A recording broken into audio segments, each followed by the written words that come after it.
La censura de prensa, la persecución a intelectuales, el allanamiento de mi casa,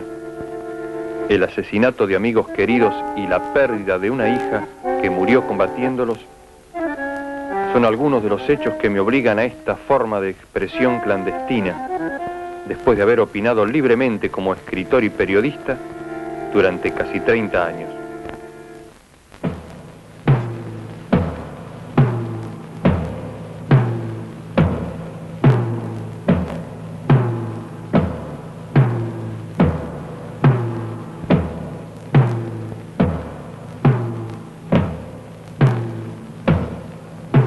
El primer aniversario de esa junta militar ha motivado un balance de la acción de gobierno en documentos y discursos oficiales, donde lo que ustedes llaman aciertos son errores. Los que reconocen como errores son crímenes y los que omiten son calamidades. El 24 de marzo de 1976 derrocaron ustedes a un gobierno del que formaban parte, a cuyo desprestigio contribuyeron como ejecutores de su política represiva y cuyo término estaba señalado por elecciones convocadas para 9 meses más tarde. 15.000 desaparecidos, 10.000 presos, 4.000 muertos, decenas de miles de desterrados son la cifra desnuda de ese terror. Colmadas las cárceles ordinarias, crearon ustedes en las principales guarniciones del país virtuales campos de concentración, donde no entra ningún juez, abogado, periodista u observador internacional. El secreto militar de los procedimientos, invocado como necesidad de la investigación, convierte a la mayoría de las detenciones en secuestros, que permiten la tortura sin límite y el fusilamiento sin juicio. De este modo han despojado ustedes a la tortura de su límite en el tiempo. Como el detenido no existe, no hay posibilidad de presentarlo al juez en 10 días, según manda una ley que fue respetada aún en las cumbres represivas de anteriores dictaduras.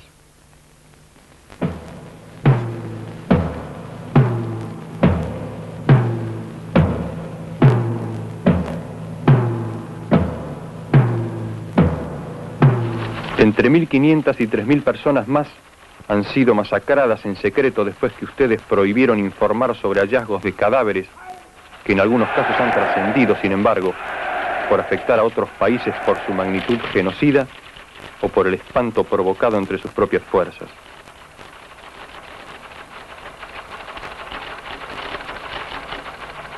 En esos enunciados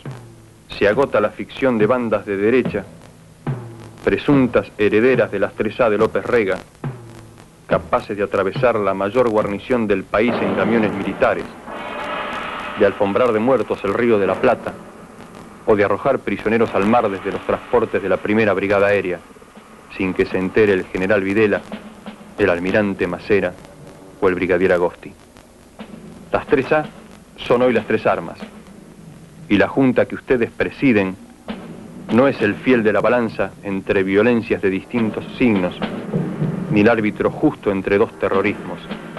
sino la fuente misma del terror que ha perdido el rumbo y solo puede balbucear el discurso de la muerte.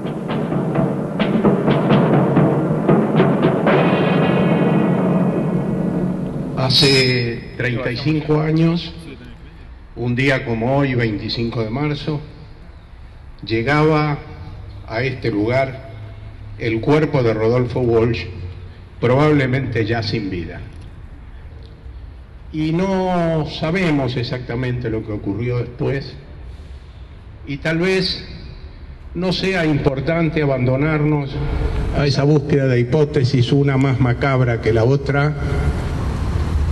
porque Rodolfo Walsh está acá con nosotros. Y está más que nunca ahora con este homenaje que se le rinde en esta presentación de su carta de un escritor a la Junta Militar, seguramente el texto más importante de los que tienen que ver con la última dictadura militar argentina, pero también sin ninguna duda uno de los textos fundamentales de la literatura política argentina. Parece difícil que en esas pocas páginas que vemos aquí expuestas se haya podido sintetizar de manera tan admirable el proyecto de la dictadura militar, lo que la dictadura militar significaba en la política argentina, esa voluntad de transformación regresiva que instaló consecuencias tan profundas, tan pesadas, que recién estamos empezando a superar. Y al mismo tiempo también parece mentira que solamente un año después hubiera una comprensión tan clara, un conocimiento tan adecuado de todo digamos, los alcances de la política represiva que se estaba desarrollando. En la política económica de ese gobierno debe buscarse no solo la explicación de sus crímenes, sino una atrocidad mayor que castiga a millones de seres humanos con la miseria planificada. Basta andar unas horas por el Gran Buenos Aires para comprobar la rapidez con que semejante política la convierte en una villa miseria de 10 millones de habitantes. Mientras todas las funciones creadoras y protectoras del Estado se atrofian hasta disolverse en la pura anomia, una sola crece y se vuelve autónoma. La política económica de esa junta solo reconoce como beneficiarios a la vieja oligarquía especuladora y a un grupo selecto de monopolios internacionales al que están ligados personalmente el ministro de Economía Martínez de Hoz y todos los miembros de su gabinete. Nosotros leíamos en los 90 la carta de Rodolfo Walsh a la Junta Militar, y cuando queríamos entender cómo este país podía haber caído tan bajo, cómo podía haber tantos políticos claudicantes y conciliadores, cómo podía ser que se aceptara a través de los resultados electorales, en el discurso de los medios, en muchos espacios, se aceptaran esas políticas neoliberales que de alguna manera venían a romper con toda la tradición del movimiento popular argentino. Nosotros leíamos la carta de Rodolfo Walsh y decíamos, pero mirá, lo que pasa es que lo que pasó en este país fue tremendo. Y el mismo Walsh sabía y lo decía, que el impacto de la dictadura iba a ser muy profundo y muy largo. Pero también en un momento esto iba a resurgir, que esta historia de mediocridad, de medianía, de abandono de los principios iba a terminar. Y hoy estamos en esa ESMA que parecía intocable, porque no solo estamos en la ESMA, porque derogamos las leyes de impunidad, porque estamos llevando adelante los juicios, porque tuvimos un presidente que se animó a bajar el cuadro de Videla.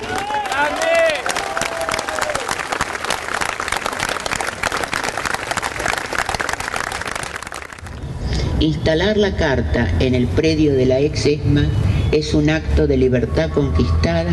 por esa conjunción de voluntades históricas y políticas, y fue un desafío arribar a su realización, un esfuerzo y dedicación de los trabajadores del ente público en concretar la idea que sugirió León Ferrari, cuyo hijo Ariel fue desaparecido en la ESMA, quien brindó su talento y su profunda humanidad para contribuir a concebir esta obra. Son 14 paneles de vidrios dispuestos como un biombo desplegado, en los que se grabó el texto con la misma tipografía con la que Rodolfo Walsh la escribió en su Olimpia portátil. Y la carta está ahí,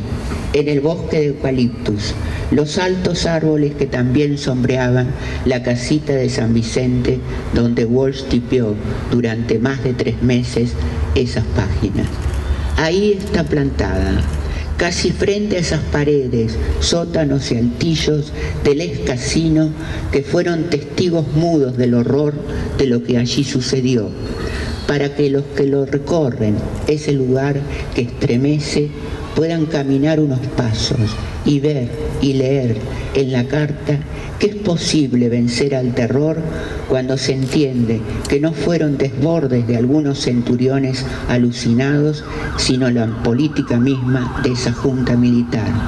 y que es posible encontrar resquicio, aún en los momentos más difíciles, para animarse a actos de resistencia, aun cuando impere la opresión y la injusticia.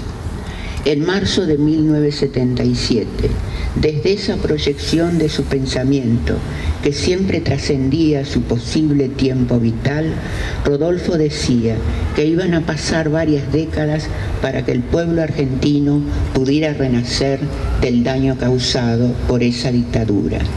En esa apuesta, los dos últimos párrafos de la carta son hilos tendidos que se bifurcan hacia el futuro. El penúltimo revela el tiempo pasado en el que fue escrito y el presente de su consecuencia. Y dice así: si una propaganda abrumadora, reflejo deforme de hechos malvados, no pretendiera que esa junta procura la paz, que el general Videla defiende los derechos humanos o que el almirante Macera ama a la vida,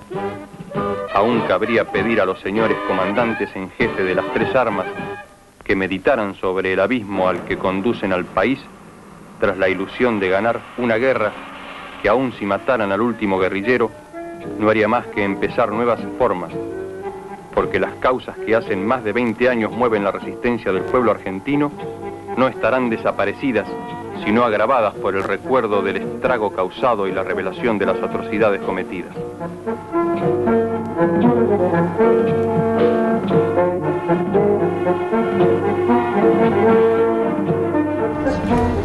El último párrafo,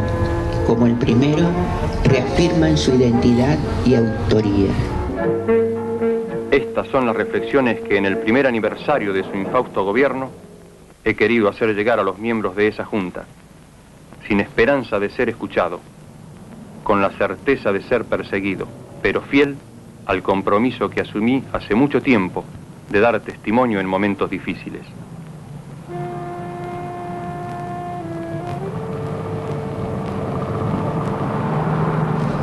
En un diálogo imposible, porque trasciende la muerte, quisiera decirle: Rodolfo, te escucharon. La carta llegó hasta ti. La esperanza insobornable de tu apuesta al futuro alumbra este día de justicia.